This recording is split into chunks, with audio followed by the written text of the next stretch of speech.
Buganda ne Uganda okutwaliza wamu abamaze ebbanga nga mwebuuzaawo omutanda gye yadda. Olwaleero nnyini nsi asiimye Nalabikako eri Obuganda ng'ono abadde ku mbalama z'ennyanja ku bbiici emanyiddwa nga Resort esangibwa Entebbe bw'abadde agenze okutunuulira ku mazzi n'okuwummuza ku birowoozo. Nnyini nsi Ssaabasajja Kabaka Ssebuufu Bwangoma Ndagamenye Embazzi Maaso Moogi Musota Ssaabalongo ate nga n'erya Sseekesa bw'oba oli mu bwangu osobola okulimuyita asinkanye abantu ab'enjawulo ku mbalama z'ennyanja Nalubaale ng'abamu ku bafunye omukisa mwe mbadde n'omutegesi w'ebivulu omusajja w'e Mbalama Rugahare ng'ono alabiddwako ng'amenya amavi era nga n'emboozi egudde amakerenda wakati we ne Kabiri Kansingi era Mufumbya Gganda.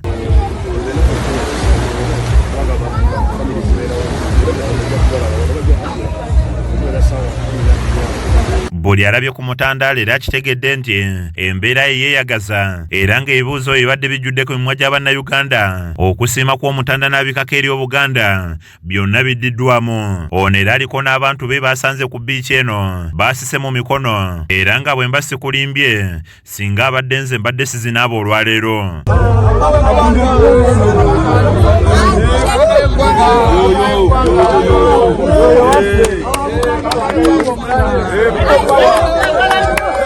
Ssebuufu Bwango era atambulidde musenyu oguli ku bbiici eno ekyewuunyisizza nnyo baasanzeeyo era nga bangi essanyu libadde nalyo libadde likira ery'omwoki wa gonja nga balabye ku beene nannyini nsi. Wangaalayi Maaso Moogi ali kukaabya amaziga tuli mukaabya musaayi. Ayi Katonda kuuma Kabaka wange.